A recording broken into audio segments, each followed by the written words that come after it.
I never believed in bad streets. Every town has one. A road people avoid after dark.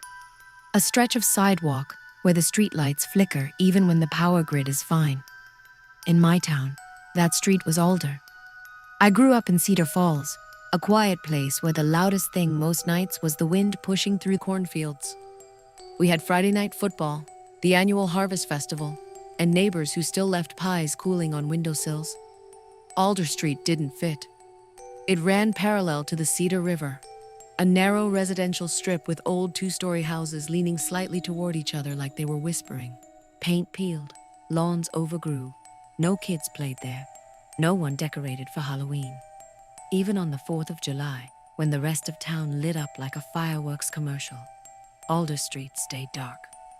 When I was a kid, my mother used to say, "If you ever find yourself on Alder after sunset, you keep walking. Don't stop, don't turn around." She never explained why. I forgot about it for years, until last October. I'd moved back to Cedar Falls after losing my job in Chicago. Tech layoffs, the kind that come in an email at 6:03 a.m. with the subject line, "Important update." Back home, I picked up night shifts driving for a delivery app. Cedar Falls isn't huge, but the college kids keep things busy after dark. Most deliveries were burgers, energy drinks, and the occasional late-night pharmacy run. On October 17th at 11:42 p.m., an order came through. Pickup, gas station on Maple, drop-off, 1317 Alder Street. I stared at the address longer than I should have. I hadn't thought about Alder in years. I almost declined it. But it was a $24 tip on a single bag of snacks and a 2-liter soda. Money was tight. I accepted. The drive there felt colder than the rest of town. The temperature gauge on my dashboard read 49 degrees Fahrenheit, but the air coming through the vents felt like it had scraped across ice. Alder Street didn't have many working streetlights. The ones that did work flickered weakly, buzzing like dying insects. 1317 sat near the middle of the block. A narrow gray house with sagging porch steps and a single upstairs window glowing faint yellow. No porch light. I parked at the curb. The app instructions read, "Leave at door, do not knock." That wasn't unusual. I walked up the steps. They creaked loudly under my boots. The wood felt damp, almost soft. I set the bag down and took the confirmation photo. As I turned to leave, I heard something behind me. Not from inside, from the street. Footsteps. Slow, even, deliberate. I froze halfway down the porch steps and looked toward the sidewalk. A man stood under a broken streetlight across from the house. He was tall. Too tall, maybe 6.5 feet. Thin like he'd been stretched. His clothes looked wrong. Dark slacks and a long coat that hung stiffly, like it wasn't meant to bend. His face was pale enough to reflect what little light there was. He wasn't looking at me. He was looking at the house. I felt stupid for being scared. It was a residential street. People live here. I nodded at him awkwardly. "Evening." He didn't respond. Didn't blink. Then slowly, his head turned toward me. The movement wasn't smooth. It was segmented, like something clicking into place. I swear, his smile came before his eyes did. His mouth stretched wide, but his eyes stayed flat, unfocused. I stepped off the porch. "Have a good night," I muttered. He took one step toward me. Just one. And the street light above him flickered violently, then went out completely. The darkness swallowed him. I didn't wait to see more. I got into my car, locked the doors, and drove off faster than I meant to. As I reached the end of the street, I glanced in my rearview mirror. He was standing in the middle of the road, watching my car. The app notified me 2 minutes later. Delivery incomplete. I frowned. I had photo proof. Then a message from the customer. "You left it at the wrong house." I felt a chill crawl up my spine. I knew I hadn't. Another message. "Come back." I pulled over. The map still showed 1317 Alder Street, the same house. I typed back. I left it on the porch of 1317, gray house. 3 dots appeared instantly.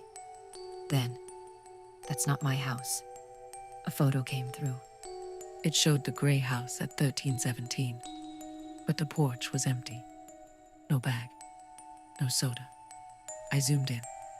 The upstairs window was dark now, and in the reflection of the glass, barely visible, was a tall figure standing on the sidewalk.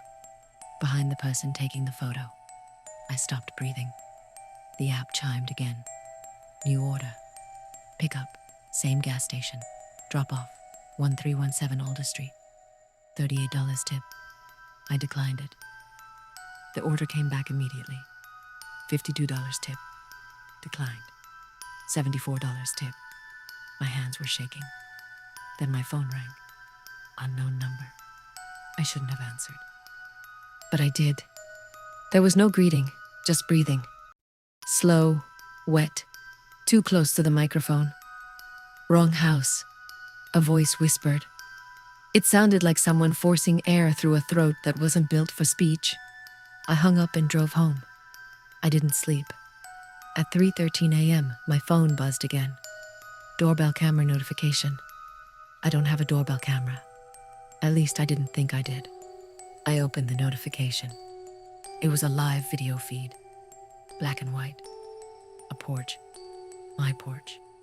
The camera angle looked slightly tilted, like it had been screwed in crooked. And standing at the bottom of my steps was the tall man from Alder Street. He was closer now. I could see more detail. His coat wasn't fabric. It looked like skin. Too smooth, too tight around the shoulders. He tilted his head upward toward the camera and smiled. My phone vibrated with an incoming call. Unknown number. I didn't answer. Instead, I ran to the front window and peeled back the curtain. Nothing. The porch was empty. No one there. My phone buzzed again. A text message. Wrong house. The video feed updated.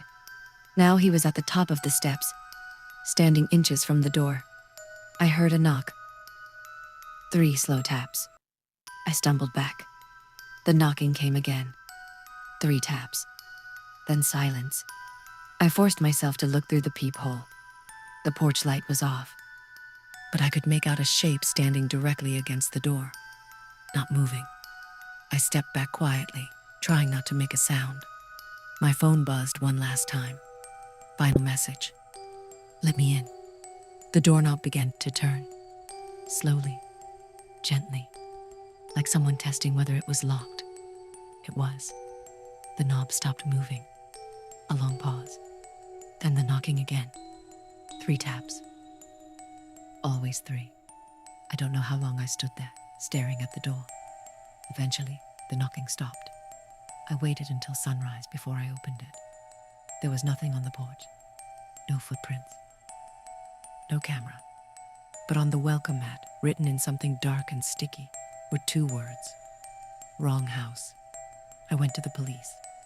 They took my statement politely. No record of 1317 Alder Street placing an order that night. In fact, according to property records, 1317 had been vacant for 8 years. The previous owner died inside the house, found standing in the living room. Heart attack. Neighbors reported he'd been seen wandering the street at night for weeks before that. Knocking on doors, asking to be let in, always claiming he had the wrong house. I deleted the delivery app. 2 weeks passed. No more messages. No more knocks. I almost convinced myself it had been stress, lack of sleep. Then yesterday I got a package. No return address. Inside was a printed photo. My car parked on Alder Street, taken from above. The timestamp read 11:43 p.m. In the driver's seat, visible through the windshield, was me. And standing directly behind my car, reflected faintly in the rear window, was him. At the bottom of the photo, written in black ink, "Found you. Last night, at exactly 3:13 a.m., there were 3 knocks on my bedroom window. I live on the 2nd floor. I didn't look. I won't look. Because I think I finally understand something. It isn't about the street. It isn't about the house. He isn't trying to get into a specific place. He's trying to get into the right one. And I I think he's still checking. If you ever get an order for Alder Street in Cedar Falls, don't take it. If someone knocks 3 times and says they have the wrong house, don't answer. And whatever you do, don't invite him in.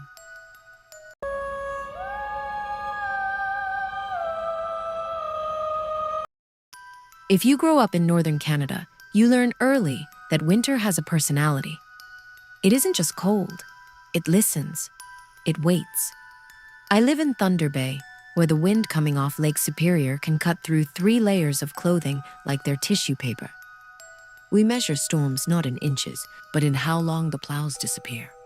Snowbanks become walls, streets narrow into white corridors, and sound gets swallowed whole. There's a street here called Black Spruce Lane. It doesn't show up on most tourist maps.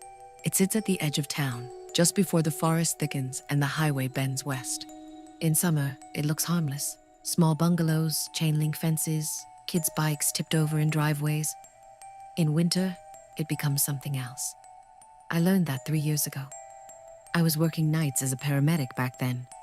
Graveyard shifts, 12 hours at a time. Most calls were routine. Slips on ice, chest pains, the occasional snowmobile accident. January 14th was brutally cold, minus 32 degrees Celsius with wind chill. The kind of night where your eyelashes freeze if you blink too slowly. At 2:07 a.m., dispatch sent us to Black Spruce Lane. Caller reported, someone standing outside their window. No sign of forced entry, no injury. Just standing there. My partner Devin groaned when he saw the address. Not that street, he muttered. You know it? I asked. He hesitated. You ever notice how the plows skip it sometimes? I shrugged. Probably budget cuts. He didn't look convinced. The drive there felt longer than usual. Snow fell steadily, thick flakes drifting sideways under the streetlights. The road narrowed as we approached the lane, snowbanks rising high on either side like frozen waves. Black Spruce Lane had only 4 functioning streetlights. 3 were flickering. The houses were dark, except for one at the far end, number 18. A single porch light glowed dim yellow. We parked. The engine idled loudly in the quiet. I stepped out first. The cold hit like a punch. My breath crystallized instantly. The snow on the street looked untouched. No tire tracks except ours. No footprints. None. That should have been impossible. The caller said someone was standing outside their window. I looked at Devin. He was staring at the snow too. You see that? He whispered. Before I could answer, the front door of number 18 flew open. A woman in her late 40s stood there, wrapped in a blanket, eyes wide. You saw him, right? She called. We approached carefully. Ma'am, I said, you called about someone outside? He was there, she insisted, right at my living room window, just staring in. Did you see where he went? She shook her head violently. He didn't walk away. I glanced back at the yard. Fresh snow covered everything in a smooth, unbroken sheet. No disturbances. No signs of anyone standing anywhere. Can you show us where you saw him? Devin asked. She led us inside. The living room was small, warm, cluttered with family photos and a flickering electric fireplace. The front window faced the street. Frost edged the glass. She pointed to the lower corner. Right there. I knelt and examined the window. There were no handprints, no fogged patches from breath. Nothing. What did he look like? I asked. She swallowed. Tall, very tall, wearing a parka, hood up. I couldn't see his face, but I could feel him looking at me. Her voice cracked. How long was he there? Devin asked. Long enough for me to grab my phone, but when I looked back, he was still there. Still? She nodded, tears forming. He didn't move. Not once. I felt a shiver that had nothing to do with temperature. We searched the perimeter of the house with flashlights. The beams cut across the snow, illuminating untouched white. There were no footprints. Not leading up. Not leading away. We wrote it off as stress. Maybe she'd mistaken a shadow for a person. It happens. But then the calls kept coming. 3 nights later, Same street, different house. Same report. Someone standing outside, watching. No footprints. The third call came a week after that. This time, the caller was a teenager. "He's back," the kid whispered over the line. "He's at the end of the driveway." When we arrived, the boy was waiting inside, pale and shaking. We checked the driveway. Smooth snow. Perfectly flat. Except for one thing. At the very end, near the road, there was a narrow indentation. Not a footprint. More like something had pressed down vertically. A long, thin mark. As if a pole had been driven straight into the snow. Devin crouched beside it. "That's not a boot," he said quietly. I didn't respond. Because I noticed something worse.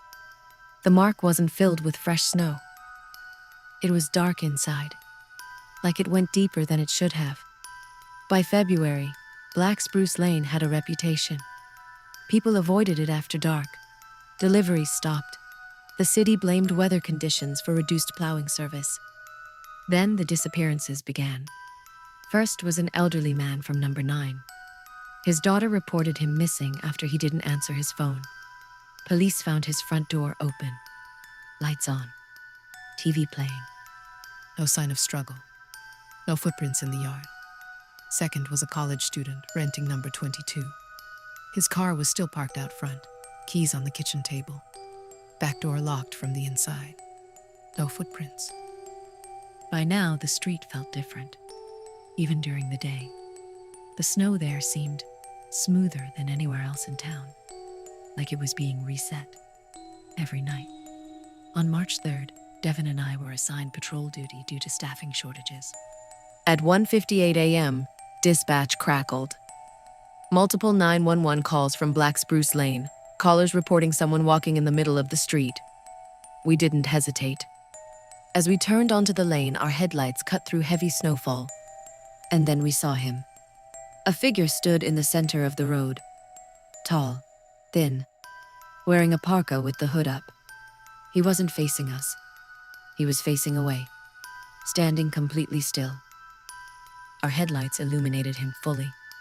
I waited for him to move. He didn't. Devin slowed the ambulance. "Hey!" he shouted through the open window. "You okay out there?" No response. The snow fell around him, but none of it seemed to land on his shoulders. It slid off, like he wasn't solid. I stepped out of the vehicle despite every instinct screaming not to. The cold was suffocating. "Sir," I called. He began to turn. Slowly. Too slowly. The hood shifted first, then the shoulders, then the head. When his face came into view, my stomach dropped. There was nothing there. No eyes, no mouth. Just smooth, pale skin, stretched tight across a blank surface. Where a face should have been, the snow clung and melted instantly. He took one step toward me. The snow beneath his foot didn't compress. It swallowed him, not downward, sideways, like the ground had opened and pulled him in. In less than a second, he was gone. The street was empty. Snow fell normally again. Devin grabbed my arm. "Get in the truck." We didn't speak the entire drive back. The next morning, the city closed Black Spruce Lane due to unsafe road conditions. Barricades went up, but snowplows still don't clear it. And every winter, after the first heavy snowfall, something strange happens. The snow on that street is always perfectly smooth. No drifts, no ridges, just flat. As if something has been walking there and erasing the evidence. I transferred departments that spring, moved south to Barrie. Milder winters, more light. I thought I'd left it behind. Last night, I woke up at 2:07 a.m. There was a soft tapping sound. Not at my door, at my bedroom window. I live on the 3rd floor. I told myself it was ice shifting, branches scraping glass. The tapping came again. 3 slow taps. I forced myself to look. Outside my window, beyond the glass, snow drifted softly in the streetlight glow. And standing in the middle of the parking lot below was a tall figure in a parka, facing away from my building, standing completely still. There were no footprints around him, only smooth, untouched snow. He hasn't turned yet, but I think he knows I'm watching. And I'm starting to understand something about winter in Canada. The snow doesn't just cover things, it keeps them, and sometimes it gives them back.